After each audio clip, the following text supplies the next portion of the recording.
Estamos começando mais um Antenados na Geral, aqui na tela da Boas Novas. Quero começar o programa de hoje agradecendo muito a Deus pela sua presença, pela sua audiência, já deixando aqui um versículo do dia, Filipenses capítulo 1, verso 6, que diz o seguinte: estou plenamente certo de que aquele que começou a boa obra em vós há de completá-la até o dia de Cristo Jesus. Olha aí, uma palavra de confiança, de conforto, de consolo, para que você não viva em ansiedade, mas viva em paz, porque o reino de Deus é paz. Confia no Senhor, tá aí o versículo de Filipenses, medita, rumina, e que Deus abençoe a sua vida, porque quem começou a boa obra foi Deus, e Ele vai terminar na sua vida. Muito bem, hoje no Antenados na Geral quero falar sobre perguntas e respostas. Para participar e me ajudar aqui a responder as 10 perguntas que o Brasil me enviou. Vai ser um papo muito interessante, espero que uma das perguntas seja a sua. E quem vai me ajudar aqui, convido ele, que é cantor, compositor e ministro da Igreja Árvore da Vida, Valmir Aroeira. Bem-vindo, Antenados na Geral. Prazer é meu estar aqui esse dia. Dizer que eu quero cooperar assim, de acordo com o Senhor colocar no meu coração e as verdades que eu tenho aprendido na Palavra de Deus. Muito bem, tá aqui o CD do Valmir, ó, Valmir Aroeira. Se não tiver amor, eu não serei nada. Será que dá pra ver aqui, produção? Olha aí, ó, pronto, tá fazendo aqui a merchan dele. Depois ele deixa aqui os 10 mil reais dele aqui na nossa mão.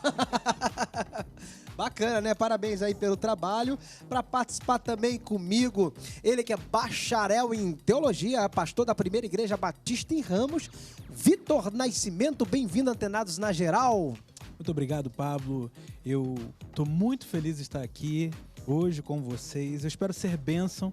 Desde já quero mandar um abraço para todo mundo lá de Ramos, Primeira Igreja Batista em Ramos, que está orando por mim e por todos desse lindo programa. E eu espero ser bênção hoje aqui. Maravilha, vai ser sim. Para participar também ele, que é pastor da Igreja Tempo de Obediência e Propósito, escritor, fundador do projeto Some, Michael Balbino. Bem-vindo, Antenados na Geral. Sempre é bom estar aqui, né, e conhecendo e aprendendo da palavra do Senhor. Vamos que vamos. Convida aí umas pessoas, manda mensagem no Zap, compartilha o link, eu estou fazendo isso agora. E acompanha aí o programa conosco. Muito bem, para participar também ele, que é pastor auxiliar na Devex Sede, é bacharel em teologia, direito, coordenador do curso de formação de educação cristã, meu amigo pastor Fernando Besler. Bem-vindo a Antenados na Geral. Tudo bem, Pablo? É um prazer também estar de volta aqui e poder cooperar aí com você nessas perguntas e respostas. Espero que possamos, através dessas respostas, edificar o povo de Deus que está assistindo agora o seu programa.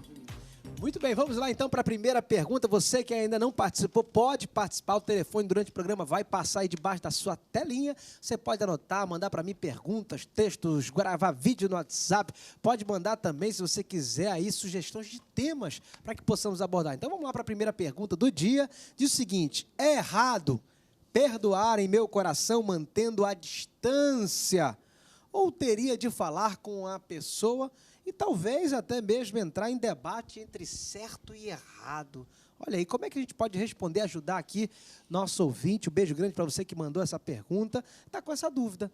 Ela quer perdoar. Será que é errado manter a distância, pastor Fernando? A pessoa, quando perdoa, ela tem que estar junto da outra, ou resolvendo ali certo ou errado, ou ela perdoa e ela tem que viver perto ou pode viver à distância quando perdoa? Como é que a gente pode responder A primeira coisa em relação ao perdão, que o perdão é um mandamento de Cristo, né? É um dever de todo cristão perdoar, né? Perdoar aquele que lhe ofende. Agora, essa questão de se manter distância ou não vai de cada um, né? Você pode muito bem perdoar, está no seu coração liberado em relação àquilo que a pessoa te ofendeu, e mesmo assim você não conviver com aquela pessoa. não é verdade? Não, o perdão não deve levar diretamente à obrigação de a pessoa viver convivendo com aquela pessoa. E é importante falar do perdão, que perdão não é amnésia, é anestesia. Você não esquece, mas também você não sofre por aquela ofensa, né? Então isso que é importante. Agora, em relação a viver perto ou longe, a questão de gostar, uma coisa é amar, outra coisa é gostar. Porque às vezes se você viver com aquela pessoa que te ofendeu, você até perdoou, você não quer o mal dela, mas convivendo com ela, ela ainda continua fazendo mal, ela não compreendeu que você a perdoou e ela não mudou as decisões, as atitudes dela, aí talvez seria melhor até viver distante para não sofrer. Mas eu penso que perdão é uma decisão, um mandamento de Deus e não é uma amnésia, mas uma anestesia, não sofrer mais por aquilo. Com certeza. São dois parâmetros muito diferentes. Perdoar e conviver. Eu posso perdoar uma pessoa e não conviver mais com ela, como eu posso perdoar e conviver. A questão do esquecimento, dos teus pecados não me lembrarei mais, é função do eterno Deus, não é nosso. A gente pode perdoar, mas a gente não vai esquecer do que fez conosco. E a decepção, ela causa isso na pessoa. Geralmente, quando a pessoa te fere, a ponto de você ter que perdoar ela, tem feridas que a pessoa não vai, eu te perdoo, a gente não tem mais nada, mas cada um por um lado. A Bíblia diz no versículo que, se possível, tenha paz com todos, né? É a questão de, eu posso te perdoar, mas se a gente vai conviver ou não, já é um outro sim, né? Eu tenho aprendido com a palavra de Deus, no início da Bíblia, Gênesis ali trata a questão de Abrão e Ló. Diz o texto que os pastores deles começaram a brigar. A briga não foi deles, a briga foi dos pastores dele. E o tio chega para Ló e fala assim, meu querido sobrinho, você escolhe um lugar para ir, eu vou para o outro. Ló escolhe um determinado caminho, Abrão vai para o outro. E o que acontece? Eles ali não estão mais convivendo, não há uma rachadura no relacionamento deles. Mas o que acontece? Ele continua a amar o sobrinho. Há respeito, há perdão, tanto é que nos capítulos posteriores, toda vez que Ló precisa, Abrão vai lá e o ajuda. Então, o perdão é um mandamento divino, porém, dependendo daquilo que foi, está perdoado, liberei o perdão, mas é uma questão humana minha ainda, eu preciso manter distância. Mas também, quando você precisar, eu irei te ajudar. Mas não espere que eu vou te pagar um cafezinho toda vez que a gente se encontrar. A primeira coisa que eu entendo na palavra de Deus em relação ao perdão é que a partir do momento que eu me tornei cristão, eu tenho que gerar em mim já aquele sentimento de perdoar qualquer coisa que façam para mim. Sempre pensando assim, o Senhor me perdoou. Na igreja tem todo tipo de gente e todo mundo tem que entender que se está ali, ninguém é melhor que ninguém a ser perdoado. Agora tem um tipo de pecado. Uma coisa é o cara me dar um soco no rosto e eu perdoar e daqui semana que vem está convivendo com ele. Outra coisa é o cara dar um tiro no meu irmão e, sei lá, tirar a vida do meu irmão. Eu tenho que perdoar. Porque, como está no Pai Nosso, em tantos versículos na Bíblia falando sobre perdão, fala o seguinte, tem que perdoar assim como o Senhor me perdoou. E 70 vezes 7 aí piora a coisa mais ainda. Se agrava assim. tudo, né? Eu tenho que perdoar porque Cristo me perdoou. Agora, conviver com um cara que deu um tiro em mim ou no meu irmão e tirou a vida do meu irmão... O perdão é liberar, tirar de mim aquele sentimento de... Salomão fala que há tempo para todas as coisas. Exatamente, né? Há tempo exatamente. De juntar e de se afastar. Às vezes tu tem o tempo de se afastar. Todo mundo precisa de um tempo para... se afastar. Esquecer, eu nunca vou me esquecer. Mas eu tenho que ter... A primeira coisa em mim, eu sou cristão, eu preciso perdoar. Qualquer coisa. Maravilha, então boas respostas aqui. Espero que a sua pergunta aí tenha sido respondida. E quem sabe, você que não perguntou, mas também tem dúvida sobre perdão, está aí a resposta dos pastores. Vamos lá para mais uma perguntinha. Pastores, gostaria de saber se na Bíblia existe nos evangelhos comemorar o Natal. Se na Bíblia existe o nome onde na Bíblia existe o nome Natal? Quem mandou essa pergunta foi a Leni, que mora em Osasco, São Paulo. Beijo grande para você, Leni. Obrigado aí pela sua pergunta. Vamos lá, Natal. Jesus mandou comemorar o nascimento dele? Na verdade, a gente nem sabe, né, quando que ele nasceu. Como é que a gente responde essa pergunta aí? Quem criou o Natal? Por que a gente comemora o Natal? E onde está escrito na Bíblia Natal? Na Bíblia não tem, na verdade, nenhuma data específica para comemorarmos o nascimento. Não existe mandamento na Bíblia que nós devemos comemorar o nascimento de Jesus. Mas para nós cristãos, todo dia é dia de celebrar a Jesus. Isso aí. Porque quando Jesus nasceu, nasceu aquilo que de mais precioso o mundo poderia receber da parte de Deus, que foi o Filho de Deus. Então, alguém já disse que a gratidão é a memória do coração, não é verdade? Então, no momento em que você celebra a Cristo, né, num dia específico, como a sociedade comemora no 25 de dezembro, né, todo ano, eu não acho nada de errado nessa questão, né? Eu acho que você juntar a sua família, juntar os seus amigos, num dia especial que a sociedade comemora, dá o nome do dia que Jesus nasceu, não acho nada de errado, não acho nenhum tipo de problema quanto a isso. Principalmente que o Natal é uma festa, normalmente, muito da família. E no mundo em que nós estamos vivendo, você estar junto com a sua família é muito importante. Ainda que Jesus não tenha nascido no dia 25 de dezembro, é bacana aproveitar aquela oportunidade do Natal para exatamente até acontecer o perdão na família, a reconciliação na família, que às vezes a gente passa a vida inteira, o ano inteiro distante, cada um nas suas ocupações. O Natal é uma oportunidade que a gente tem até para pregar Jesus. De repente, não a data que Jesus nasceu, mas o dia em que Jesus nasceu em nós. Porque esse é o verdadeiro nascimento, quando nasceu dentro de nós o Filho de Deus Salvador. Eu acredito que não é tanto a data, mas sim a motivação pela qual nós comemoramos. Não é o dia 25 de dezembro, nós não temos que eternizar o dia 25 de dezembro. E que nós temos é que ver a importância, como o senhor disse, das famílias quando se unem, do perdão. Já aconteceu isso, já brigaram no Face, na internet, aí chega no Natal, me perdoa, não é nada disso. Então, o que é feito, e particularmente na minha família, a gente dá as mãos, a gente ora, né? A gente não faz dia nenhum do ano isso, mas no Natal a família toda se reúne, a gente ora. É muito importante isso. Eu acho que isso não tem problema. O grande problema do brasileiro, de repente do mundo evangélico, é mistificar a data. E aí querer no dia 25, porque é o dia, dizem que é o dia que Jesus nasceu, que não é. Querer... a gente sabe que há uma influência pagã. Pagã, sim. Porque o dia de 25 era o dia de Mitra, né? O Deus Sol. Aí a igreja tentou contextualizar, porque já que era uma data festiva mundialmente, para a igreja ganhar. Tem uma história aqui que eu já contei isso aqui outra vez. Não vem o caso, porque tem 10 perguntinhas aqui, mas vamos pegar aqui essa dica que os pastores deram. Quero ouvir o Vitor também falar sobre isso, que Natal não está na Bíblia. O dia que Jesus nasceu ninguém sabe, mas é uma oportunidade boa para evangelizar, pregar Jesus, o nascimento de Jesus e ter confraternização com a família. Pablo, a Bíblia é a palavra de Deus, ponto. A palavra Natal e a comemoração do Natal não existe na Bíblia, como outras muitas coisas não tem. O Velho Testamento é o ensinamento da história e a profecia de que viria um Salvador. Esse Salvador chega no Evangelho. E a partir de Atos, abre-se uma nova esperança para a gente, uma nova aliança. E no dia 25 realmente não é o dia do Natal, não é o nascimento do Natal. Por exemplo, como também não existe dia dos pais, dia das mães, mas sempre tem um respeito ao pai, sobre a família. Então, alguns crentes às vezes gostam de mistificar essas coisas e satanizar essas coisas. Eu pego lá no meu dia 25, eu coloco lá em dezembro com as minhas filhas, tenho minha árvore de Natal, coloco as lembrancinhas lá embaixo. Essa árvore aí já dá um outro debate. É outro debate. Mas eu coloco as bolinhas, eu coloco, eu celebro tudo aquilo, eu celebro a família. O Valmir perguntou se tu bota também as velhinhas, oferece aos santos. Não, as velhinhas, não, as velhinhas não.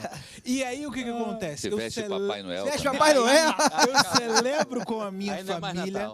Minha esposa, ela tem um bom hábito de fazer uma boa refeição. Nós damos graça por aquilo e é um momento adorável na minha família. Querido, seja qual dia que for, Jesus nasce todo dia no nosso coração. Me trago à memória aquilo que me dá esperança, Jesus Cristo. E que esse sentimento que não pode existir somente no Natal, nasça todo dia na sua vida e seja a bênção. Porque dá para redimir a cultura do Natal, né? Apesar de toda a idolatria que está por trás, dá para redimir essa cultura do Natal, que é exatamente isso que a gente está falando aqui. Apesar da Bíblia não falar nada sobre a questão do Natal, já existe uma coisa vinculada à pessoa de Jesus, essa sim nós devemos celebrar, que é a Santa Ceia do Senhor. Claro, essa nós estamos sempre, como Igreja de Cristo, comemorando, porque essa sim, a Santa Ceia é um mandamento para todos nós. Maravilha, eu quero ver ouvir o Valmir também, mas vou precisar para um break, um rápido intervalo. Você que está aí gostando, assistindo, aprendendo, não sai daí que Antenados vai e volta já, já. Tenho esperado, meu Senhor, por ti. Desejo ver a minha se cumprir, sem o teu poder. Antenados na Geral está de volta aqui com um som muito agradável do pastor que está aqui com a gente, o Valmir. Olha aí, Valmir Aroeira, aí a música dele aí que eu apresentei aqui no início. Bacana, viu? Parabéns aí pelo seu trabalho. Lembrando que você pode participar conosco, como eu falei aqui no primeiro bloco, anotando o telefone que está debaixo da sua telinha, mandando para mim uma pergunta, tema, gravando vídeos no WhatsApp. Você pode se tornar um semeador, vai passar aqui a conta, o telefone, para que você possa ser um generoso, um semeador, um ofertante aqui na Boas Novas, para manter esse programa aqui pregando para o Brasil todo. Milhões de pessoas nos assistem diariamente e você pode ser um desses colaboradores. Deixa Deus te usar aí, seja um generoso na Boas Novas. Muito bem, você que está assistindo e gostando sempre, todos os dias aqui eu tenho pessoas, o Abraão, que me mandou uma mensagem no inbox do meu Facebook, inclusive Abraão Fernandes, lá da Vila Kennedy, lembrei o seu nome, Abraão Fernandes da Vila Kennedy, está fazendo um trabalho social com criança lá, falou, pastor, assisto todos os dias o teu programa, tem me abençoado, manda um beijo para mim aqui, então tá aí, um beijo para você aí, Abraão, toda a sua família, parabéns pelo seu trabalho, quem puder ajudá-lo, visite o Facebook dele aí, ajudar essas crianças carentes lá da Vila Kennedy. Esse programa vai para o nosso canal que temos lá no YouTube. Vá lá, visita. Tem esse e outros temas. Temos uma página no Facebook. Curte, segue, compartilha. Queremos a sua participação. Vamos lá, então, pastores, para mais uma perguntinha aqui. Eu vou falar aqui com o Valmir. Valmir, quando muitas pessoas falam em línguas alto dentro de um culto, isso foge do contexto bíblico? Como é que acontece? Como é que a gente responde quando o camarada está ali no culto? Olha aí, até fechou os olhos, apertou o peito aqui para ver, que é difícil responder essa pergunta. Respira. Mas e aí, o cara está lá e começa a falar em línguas. Aonde está escrito na Bíblia que isso é permitido ou está fugindo do contexto da Bíblia? Meu Deus, para começar, eu quero dizer que eu sou assembleano de berço. Eu vivi nesse movimento a vida toda, de pular línguas, todo mundo. Não tinha. Quem não. Se tinha uma igreja de 500 pessoas, aquele que estava desviado na hora de falar em línguas é o que não falava. Então todo mundo tinha que falar. Por que você não está falando línguas estranhas? Você não é crente, está todo mundo falando, então você tem que ir no fogo também. Mas eu aprendo, Paulo, quando fala em Coríntios, ele fala o seguinte: que quando a pessoa fala em línguas, ele edifica a si mesmo. É claro que, meu Deus do céu, eu não quero apanhar depois, nem ir apanhar depois, mas eu acho que a gente tem que falar em língua sim. É claro que quando você fala, você edifica só você mesmo. Não tem essa de eu falar e todo mundo começar porque eu falei. Geralmente está uma igreja quietinha, um começa a falar em língua, daqui a pouco todo mundo fala porque pegou o fogo no outro. Eu não entendo isso. Mas eu, sem querer bater em ninguém aqui, tenho que falar em língua sim, porque você precisa ser edificado. Isso é um dom de Deus, o dom de línguas. Mas falar todo mundo sem um intérprete é complicado. Tem que ter ordem e decência também. Exatamente. Né? O que aconteceu já uma vez, eu estava pregando, o cara começou a falar em língua, mas ele calar. Eu falei, meu amigo, peraí. É porque a ordem e a decência aqui no culto tem que. Porque eu estou falando, estou pregando, estou sendo boca de Deus. Exatamente. Quem está com a mais autoridade ali, né? Se eu estou falando o que está escrito. Aí o cara lá atrapalhando, tirando a atenção do povo, gritando, dando glória e falando em línguas. Tem que ter a ordem, decência. E a Bíblia, desculpa, só um segundo. É porque a Bíblia diz que todos os dons que você recebe de Deus é para a edificação da igreja. Então, se só falar, se todo mundo falar e não tiver edificação e ninguém entender nada, Paulo fala que é melhor você falar uma palavra que todo mundo entenda do que 1000 que ninguém entenda. É isso. Partindo do princípio, Pablo, nessa experiência que você contou, é que eu posso dizer que existiu uma barateação tão grande desse dom no meio evangélico, porque antes eu lembro que na igreja, até para falar em línguas, era difícil. O povo tinha liberdade, o Espírito Santo de Deus sempre teve liberdade, mas era difícil, eram momentos. Hoje em dia, nos cultos pentecostais, e eu não prego tanto em vigílias, como eu preguei algum tempo atrás, mas eu vou para as vigílias, cara, e eu vejo, e o que eu acho interessante é que cada dia aquela pessoa fala uma língua diferente, difícil, parece que está falando até inglês, cara. E eu não sei se vocês têm essa impressão, mas o que parece, e foi o que você falou no meio da mensagem, você está pregando e o cara que tá todo mundo quieto, só o cara está falando alto, o que parece é que ele quer dar uma de profetão do dia, se é que existe isso, que ele quer aparecer, tipo de, eu sou o cara que Deus me usa, olha a minha língua como é diferente, e eu acho isso, assim, não edifica em nada, muito pelo contrário, até atrapalha quem está querendo prestar atenção na palavra, né? E É porque se tu tá pregando, tá sendo A boca palavra de de Deus, o cara não tá falando nem, não tá prestando atenção no que tu tá não falando. tá, porque e detalhe, Tá tirando atenção dos outros que querem prestar. não, e outra, a maioria das pessoas não falam baixo. Eu sou pentecostal, você sabe disso, você foi lá na igreja, eu sou pentecostal, mas a gente preza muito por isso. Não falam baixo, gritam, e você vê que não é um grito, não sei, é uma parada muito emocional, cara. Já chega, né, já passa daquela linha que é eu entendo o Espírito Santo de Deus, eu sinto o Espírito Santo de Deus, eu sou assembleano também, cara. Só que existe uma certa... É meninice, Tem que né? ter É ordem e meninice isso. decência, tem que ter ordem e decência, maturidade. Eu aqui desse grupo aqui de colegas, eu venho da Raiz Batista. Tu não crê. Creio, Eu da Pablo, Assembleia creio. Talibã. Talibã, xiita não, xaitas. Eu venho, Não, de, eu venho de Raiz Batista, daquela Raiz Batista mais tradicional. E onde muitos não criam.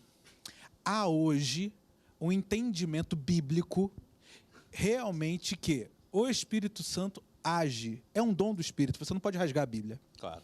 Então, o que acontece? Há alguns ministérios, há igrejas, há pastores que já estão sendo abertos a isso. Porém, eu vou muito junto com o que o Valmir falou. A Bíblia deixa claro, você tem que ser pautado pela palavra de Deus. Sim. A Bíblia deixa claro que quando você ora, você edifica a si próprio.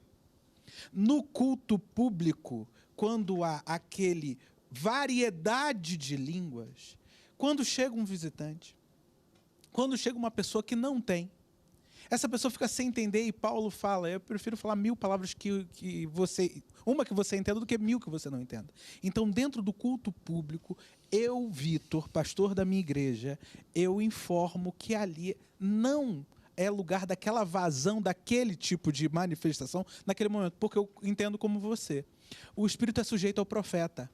O culto, Deus fala através do dízimo e oferta, Deus fala através do cântico, Deus fala através da palavra. Então vai lá um irmãozão que quer ser o mais profeta de todos, o mais abençoado, o mais ungido, e ali ele está perdendo a unção coletiva que Deus quer falar naquele lugar. Então, eu não critico aquilo que o nosso telespectador mandou, eu não critico, mas lá na primeira igreja batista em Ramos não, porque lá a gente tem um outro entendimento bíblico disso.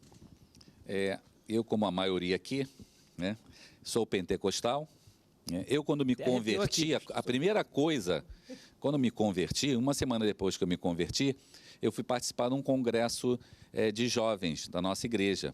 E quando acabou o congresso, nós tínhamos o costume, até hoje ainda tem, a garotada vai lá para frente, todo mundo começa a abraçar e cantar. E eu, novo convertido, não conhecia nada ainda da igreja. Aí foram me abraçar, Pablo. Aí eu comecei a ouvir umas línguas, eu não entendia nada. Né? Aí o que eu fiz? Perguntei à minha irmã, e a minha irmã me explicou o que era aquilo. Né? A pessoa, quando é batizada com o Espírito Santo, nós, assembleanos, né, cremos que a evidência inicial, quando a pessoa é batizada no Espírito Santo, é o falar em línguas. Né? Quando nós olhamos para a Bíblia, em Atos dos Apóstolos, quando o Espírito Santo foi derramado, diz que todos, não foi alguns, todos começaram a falar em outras línguas, conforme o Espírito lhes concedia que falasse. Mas mais tarde, Paulo ele regula esses dons. Né? Ele disciplina. Por quê? Exatamente por causa dos exageros. Entendeu? Mas também a Bíblia recomenda, independente da questão da disciplina, que nós não devemos impedir que alguém fale em línguas. Claro. Né? Agora, as línguas, conforme todos os demais dons, eles devem ser exercitados, né? E o exercício pode ser coletivo ou individual, porque a Bíblia fala que as línguas é um mistério, né? Porque quem fala em línguas fala em mistério.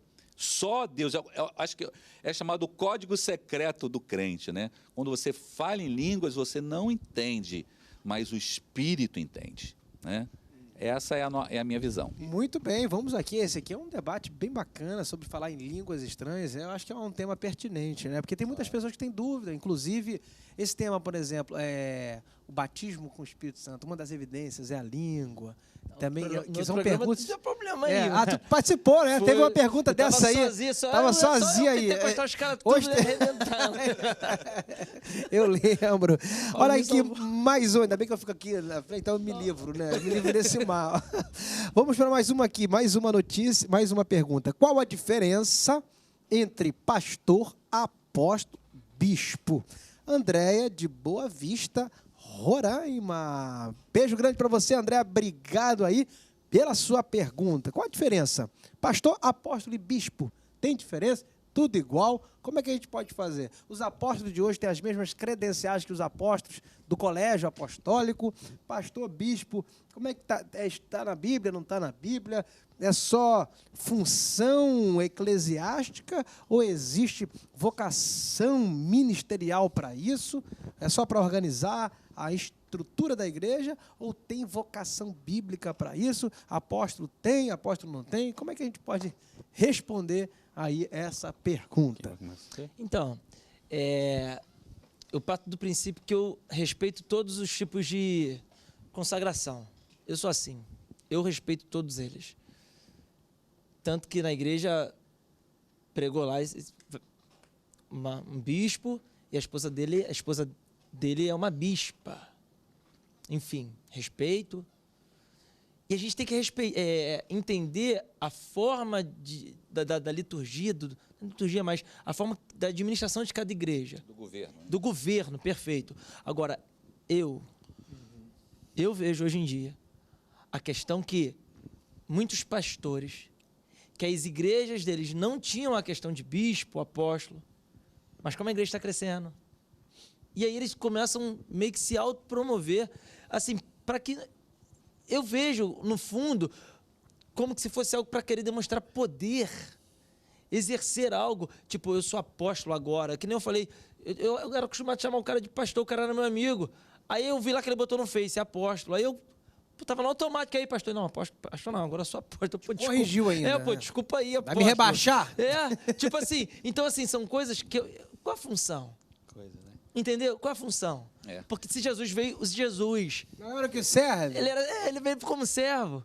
Se o cara é apóstolo, ele tem que servir mais ainda que o pastor. E a primeira coisa que você vê, desculpa, a primeira coisa que você vê é quando o cara pergunta, como é seu nome? Meu nome é pastor fulano de tal.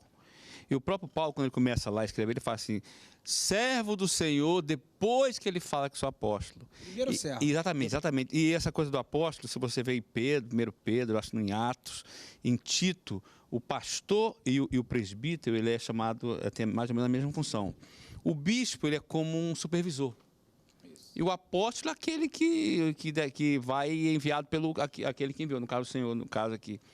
Eu vejo assim, eu acho que quando, no Novo Testamento, nos Evangelhos, o bispo é um supervisor e o pastor e presbítero é a mesma coisa. Mais ou menos assim. Quando a gente fala de funções na Bíblia, né? O apóstolo Paulo, lá na carta dele aos Efésios, no capítulo 4, ele falou que esses dons ministeriais, porque ser um apóstolo, ou ser um pastor, ou um bispo, que seja, eu considero, e eu várias vezes já falei, já ministrei sobre isso, esses dons ministeriais são um presente de Deus para a igreja, porque a Bíblia diz, a uns Deus deu. Se Deus deu, é um presente de Deus. E o apóstolo Paulo, nesse capítulo 4, ele diz claramente o porquê desses ministérios. Então, não importa seja apóstolo, ou bispo, ou pastor, o que mais importa é o que ele vai produzir para o reino. O apóstolo, ele é aquele, eu considero aquele que rompe, né? é aquele desbravador, Exatamente, né? é isso Aquele que mesmo. vai aonde ninguém vai, e ali estabelece trabalho, igrejas. E você vê muito o apóstolo Paulo. O apóstolo Paulo, ele fazia esse tipo de serviço, mas depois o que ele fazia? Ele deixava lá pastores, presbíteros, bispos, né? No sentido de o quê? Pastorear aquelas ovelhas, né? Agora, todos esses dons ministeriais são muito importantes. Tanto o apóstolo, como a Bíblia fala mesmo nesse texto, como o evangelista, como pastores, como os mestres, né? São importantíssimos para a edificação da igreja, né? Para a obra do ministério, Paulo fala assim. Então, todos eles são importantes. Cada um tem uma função, então, importante dentro do corpo. O importante é quem assumir tal cargo assumir com humildade, com simplicidade, né? Com dependência de Deus e respeitar os governos daqueles que não concordam, né? E quem não concorda, respeitar o governo de quem concorda e acho que viver em harmonia, porque o que nos une tem que ser maior do que aquilo que nos afasta. É verdade? Muito bem, vamos para um break. Mais um break, aí você não pode perder, tem mais 2 blocos pela frente. Antenados vai e volta já já.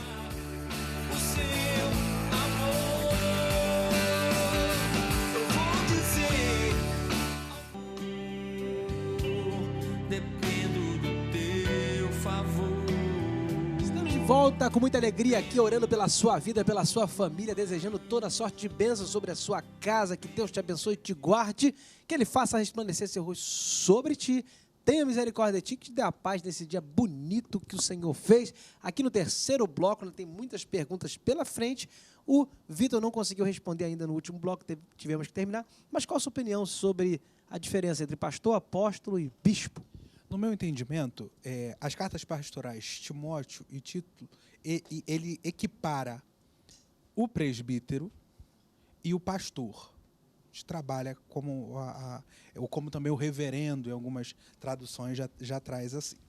O apóstolo é o mesmo entendimento que o pastor Fernando, aquele que desbrava, que hoje muitas denominações começaram a utilizar essa questão do apóstolo como missionário. O missionário abriu um ponto de pregação, abriu uma congregação. Então, o que acontece? Há os dons ministeriais de Efésios 4, que eu entendo como são. Não entendo que o apóstolo de hoje é igual o dos 12. Eu entendo que hoje está muito mais a uma nomenclatura denominacional, administrativa. Por exemplo, algumas igrejas estão utilizando o apóstolo como pastor de pastores, que o pastor também precisa ser cuidado. Uma mentoria. Então, hoje eu entendo que você, quando se submete a estar em uma igreja, a uma denominação, você também se submete aos seus rótulos e aos seus títulos. Então, por exemplo, na Batista existe hoje pastor e diácono. Sempre aconteceu também a diaconisa. Agora algumas igrejas estão tendo pastoras. E assim, futuramente, quem sabe, haverá outras nomenclaturas. Muito bem, vamos então para mais uma perguntinha. Espero que a sua esteja aqui na minha mão. Vamos lá, olha aí. Tem um filho de 26 anos que tem uma namorada. Ele mora comigo. E sei que ele tem relações com a namorada no seu quarto. Já conversei em particular com ele e ele passou nos finais de semana a dormir na casa da namorada. E agora? O que ela deve fazer? Vamos lá. Rapaz, Alguém tem um filho assim? é, Eu não sei. olha só, E vocês? o meu entendimento é, por exemplo, essa pessoa não deixou... Assim, o seu filho é crente? É um cristão? Se for, ele precisa de um outro tipo de admoestação. O que eu entendo e prego isso no meu púlpito, que por mais que seu filho, e ela disse que ele tem 26 anos de idade, independente se ele mora com você, meu irmão e minha irmã, quem manda nessa democracia é você. Então, seu filho precisa se sujeitar às ordens e às normas da sua casa. Se você falar assim, não quero que tenha relação sexual ou qualquer outra coisa, ele precisa obedecer. Por mais que esse filho hoje ajude na manutenção da casa e até mesmo seja o maior provedor dessa casa, ele precisa entender o respeito a pai e mãe, aquilo que a Bíblia fala. Se ele for cristão, ele precisa ser repreendido pela mãe, ele precisa ser repreendido também pelo Espírito Santo de Deus, porque crente não pode ter pecado de estimação. E a Bíblia deixa claro que o sexo antes do casamento, fora do casamento, ele é fornicação e fornicação é pecado. Crente não pode ter pecado de estimação ou pecadinho de estimação ou ter relação sexual e ir para a igreja como se nada tivesse acontecido. Ele precisa de um quebrantamento espiritual, de uma mudança de vida. Ei, Fernando. Olha, é pai ou mãe, né? Às vezes é o pai e a mãe. É uma mãe que está sofrendo. Você vê que a questão aí há uma submissão, há uma inversão de valores aí, né? Parece que o filho é que manda na casa e não a mãe é que manda na casa. Independente de ele ser maior de 26 anos, eu aconselho essa abençoada a botar ordem na casa dela e dizer quem é que manda, né? Quem é que tem autoridade. E não fazer vista grossa ao que o filho faz, entendeu? Conforme o pastor falou aqui, o que ele está cometendo é pecado, né? Ele está trazendo uma mancha para dentro da casa dela. Então, ela tem que tomar uma atitude de disciplina e colocar ordem na casa dela. Dizer para o seu filho, aqui não, né? O que você quiser fazer da porta aqui da minha casa para fora é problema seu, mas aqui em casa não. Eu não quero que você durma com namorada. Recomendo que você não vá também, faça isso na casa dela. Por quê? Você está começando mal o seu relacionamento. E pegar essa abençoadinha também que faz isso, dar um puxãozinho de orelha e mostrar qual é o caminho do Senhor para ela também. Olha aí, irmã, tá aí a orientação dos pastores. É desse jeito aí. Aqui a porta é estreita, o caminho é apertado, né, Michael? E parece que nesses 2000 anos aí que se passaram, a porta não alterou a medida, não. Ela continua estreita, né? Pecado não entra. Não. Vamos lá, Michael. Não, os pastores, de forma brilhantemente, responderam. A questão é essa. O problema é por que a mãe permitiu chegar a esse ponto. Porque o problema também não é só aqui.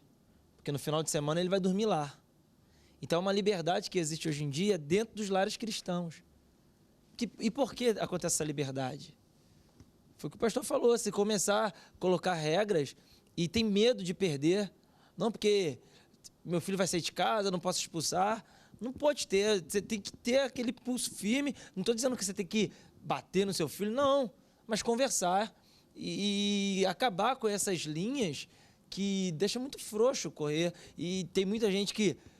Tem mães que permitem acontecer isso dentro de casa, isso aconteceu lá na igreja. A gente falava, não dava problema. Aí engravidou, aí vem resolver o problema na igreja. O que eu vou fazer, pastor? Foi o que eu fiz? Foi dentro da minha casa, foi na sua. Você resolva lá. Porque depois a gente estoura na igreja. Porque não fala, era filho de fulano tal. Não, é lá da igreja tal. Entendeu? Então, eu acredito que tem que ser isso. E foi o que o pastor falou, nos altares a gente tem que falar isso. Nós que somos pastores, somos bocas de Deus também, nós temos que falar isso num altar, que pecado ainda é pecado, sexo fora do casamento é pecado, fornicação, adultério. A gente não pode deixar de forma alguma correr frouxo. Valmir, como é que você faz lá na sua igreja? Diante de uma situação como essa, uma mãe que está... Eu acho que ela tinha que pegar esse exemplo, né? Colocar a ordem dentro da casa dela, mas se o filho for para a casa da mãe, ela tem que sofrer com isso. Ela tem que estar ciente que ela aconselhou, fez o que ela pôde fazer. Agora, ficar sofrendo, né? Parece que ela está sofrendo muito com essa atitude que o menino lá tá atiçado. O garoto lá ele está querendo mostrar aí a testosterona, a masculinidade dele lá, mas... E aí, ninguém consegue controlar um jovem de 26 anos que está na flor da pele, está lá. Agora ela pode ter governo da casa dela. Ela é cristã?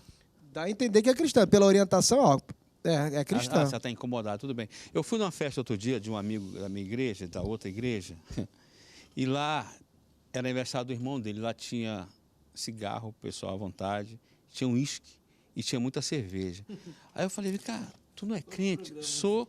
Ele falou, claro, mas eu falei, por que eu estou falando isso? Porque ele falou assim, não, porque eu queria agradar fulano que não é crente para ele vir aqui. Eu falei, cara, mas a casa é tua e tu é crente, cara.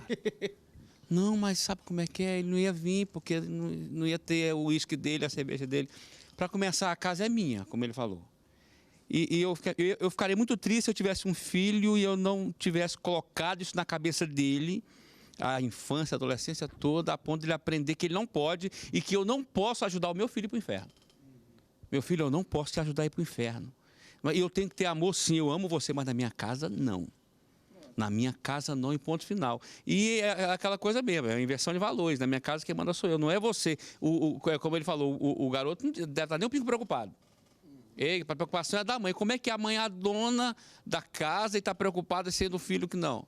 Então a casa é minha, na minha casa mostra não. também que essa mãe, ela, desde pequeno, o cara tá com 26 anos na cara. Deve ter muita coisa também que ele Quer faz. dizer, desde pequeno, esse camarada não foi disciplinado com valores, não foi passado valores para ele sobre isso. Para ele saber discernir o que é certo e o que é errado. E acaba redundando nessa situação aí. Olha aí, Valmir, você que é músico, uma perguntinha aqui do nosso telespectador. Ouvir música secular é pecado? Ai, meu Deus do céu, boa essa pergunta. Eu tenho 2 filhas, uma prega e outra canta. Na verdade, as 2 cantam. E às vezes a caçula, pai, que música linda. Eu falei, vamos ouvir uma música de Whitney Houston, sei lá quem aí. Eu falei, realmente a música é muito bonita. Eu falei, mas filho, mas qual o propósito de você ter essa música no seu celular? Né, pai, não é bom não? Não, filha. Você ouve, eu falo, minha filha, eu toquei na noite, eu toco só, graças a Deus, eu vivo da música cristã. Eu toco com alguns cantores aí muito conhecidos, enfim. Não me falta nada porque Deus me sustenta. Eu conheço muitas pessoas que o celular é abarrotado de música secular. Eu não sou melhor que ninguém, mas no meu celular não tem uma música secular. Porque eu acho que não edifica. Se o cara vende uma laranja, antes de vender aquela laranja, ele, Senhor, se ele for cristão, Senhor, abençoa que eu possa vender essa laranja, abençoa não sei o quê. Então, se o cara faz uma música secular, pode ser da alma, pode ser maligna, não sei. Não veio diretamente de Deus, que ele não pediu para Deus. Então, eu me policio muito em música secular. Não ouço, mas apesar de saber que tem muita música bonita, eu ainda fico, meu Deus, que música linda. Amém, glória a Deus, não vou ouvir não, enfim, por aí. Pablo, sem ser radical, eu abordei isso no meu livro, No Som ao Some. E o cara tem livro. Livretinho pequenininho, só não falar que tem. Eu não concordo, não. Claro. Não concordo. Eu acredito que todas as vezes que eu tô bem com Deus, nada no mundo me atrai. Mas, por exemplo, se a música for de amor, o cara tá pregando o amor, o perdão, a reconciliação, a misericórdia. O acaso vai me proteger enquanto eu estiver distraído. Pablo, de todos os meios, eu não estou sendo radical aqui, você me conhece, eu não edifica. Não existe uma música secular que edifique um cristão. Claro. Imagina o que é no meio da Santa Ceia. Vamos cear aqui um momento tão particular. Vamos tocar aqui. Fizeram, né, numa ceia aí. O acaso vai me proteger. E aí? Qual a finalidade? Qual o propósito? Eu não sinto. Eu desafio a pessoa que defende essa questão de estar orando. Eu quero sentir Deus aqui, quero sentir Deus. E botar música secular e sentir Deus. Não sente. E aí, Fernando? Olha, você sabe que a música ela é divina, né? O problema é que o diabo entrou nesse negócio para deturpar, né? Inclusive eu ouvi uma frase essa semana muito, muito engraçada. Era mais ou menos assim: se o diabo é o pai do rock, imagina quem deve ser o pai do funk. Então, existem músicas, tu vê uma música clássica, qual o pecado? Eu não acho pecado você ouvir uma música clássica. Schopenhauer. Entendeu? Eu acho lindo. As pessoas talentosas que exercem esse talento maravilhoso que é de cantar ou de tocar um instrumento, aí não entra nem essa questão da edificação, né? É um prazer, uma alegria, porque a música é divina. Entendeu? Sem letra, o problema é que, às vezes, no nosso meio evangélico, tem muita música ruim. Entendeu? A do Pablo, e até então, muitas músicas contendo... Sofrendo. E até muitas músicas contendo até heresia, que é o pior ainda. Entendeu? Às vezes é melhor estar escutando um Roberto Carlos do que muita música evangélica por aí. Entendeu? Então, eu não acho nada de errado você escutar. O problema é que essa pessoa é só ouvir música secular e deixar de ouvir uma música que edifica a sua fé. Do Fernando, se chegar para tua esposa, eu tenho tanto para lhe falar, começar a cantar para ela, será que tem problema, pastor Vitor? Pablo, eu ganhei um beijo na boca, daquele bom que só minha esposa me dá. Eu penso muito igual ao Fernando, porque eu não sou músico, eu respeito aqueles que são. Mas minha esposa é formada em piano clássico, é ministra de música da nossa igreja, e ela me falou exatamente o que o Fernando falou. A música vem de Deus. Tudo que tem nesse mundo vem de Deus. apesar de jaz no maligno, é porque o diabo entrou nisso. E existem músicas que são denominadas evangélicas ou gospel, que são verdadeiras heresias e são tocadas nos nossos altares. O que eu quero te informar hoje para você, telespectador, que colocou isso, e eu vou fazer aqui uma meia-culpa, ou uma culpa inteira, eu não escuto só música evangélica, mas eu escuto música boa.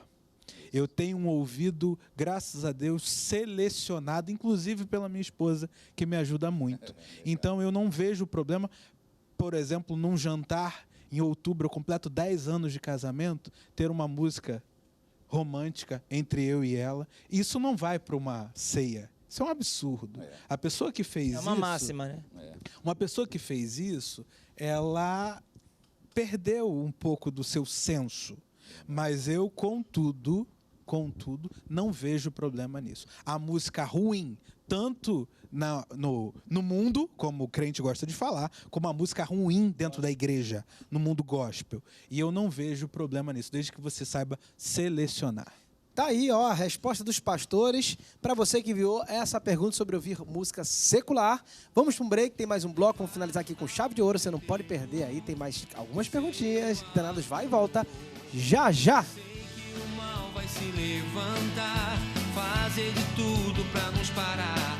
Mas quem nos chamou é maior. Posso te deixar enquanto não. Estamos de volta aqui para o quarto e último bloco do Antenados na Geral. Lembrando que você é o patrimônio da Boas Novas. Eu sempre oro pela sua vida, viu? Para que Deus sempre te guarde, abençoe e preserve a fé no seu coração. Recebe essa palavra, essa oração de fé. Pastores, vamos lá, vou começar aqui pelo Vitor. Vitor, o que significa as chaves do inferno nas mãos de Jesus? Isso aí é bíblico. O diabo veio para matar, roubar e destruir, isso é fato. Mas Jesus venceu a morte, era aquilo que limitava o poder de Deus. Jesus, ao terceiro dia, Jesus foi ao inferno, Jesus toma a chave da morte, quer dizer o seguinte, qual é o nosso significado? Mesmo que o cristão morrendo, ele está com o Senhor. Nada nos separa do amor de Cristo, Romanos diz isso, nem a morte nos separa do amor de Cristo. Por quê? Porque as chaves da morte, a chave daquilo que nos separava, a finitude que existia entre o homem e Deus não existe mais, porque existe a vida eterna. Apocalipse fala sobre isso, né? Que as chaves estão na mão de Cristo, representando que a autoridade está na mão dele, né?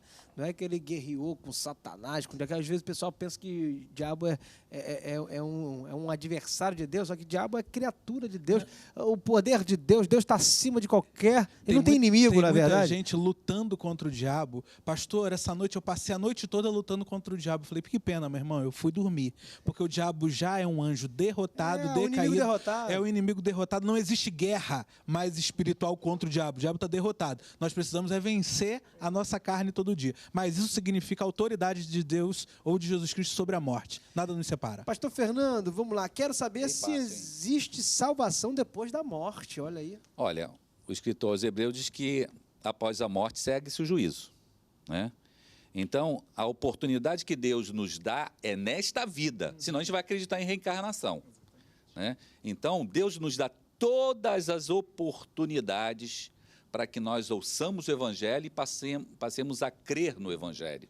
Então, e recebamos a salvação por meio de Cristo. É nesta vida. Então, tem que aproveitar a oportunidade enquanto está vivo.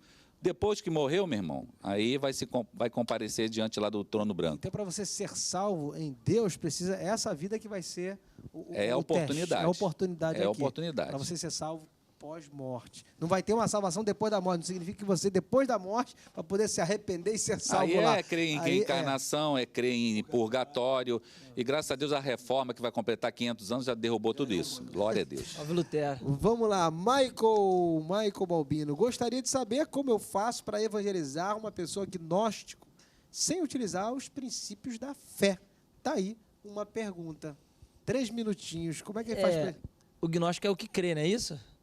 Gnóstico é aquele que despreza a carne, valoriza o espírito. O gnosticismo sempre cercou o mundo cristão até hoje. Até dentro da igreja tem uma influência gnóstica muito forte. Então, eles querem saber como é que faz para evangelizar sem utilizar os princípios da fé uma pessoa que acredita e segue a doutrina gnóstica. O evangelho ele é aplicável a qualquer tipo de doutrina no mundo, tendo em vista que o Senhor Jesus, o evangelho, é como se fosse uma vacina para todo tipo de não é liturgia, mas todo tipo de modo de viver. Ideologia de vida, poderia dizer assim. Entendendo que o evangelho ele não vai trazer melhoria do gnóstico. A proposta do evangelho é mudança de vida. Então, qualquer tipo de pessoa que quer seguir o evangelho, que quer aceitar o evangelho, ele tem que entender que ele tem que mudar. Tem que mudar, obviamente, o que ele acredita e começar a crer no que a palavra do Senhor nos ensina.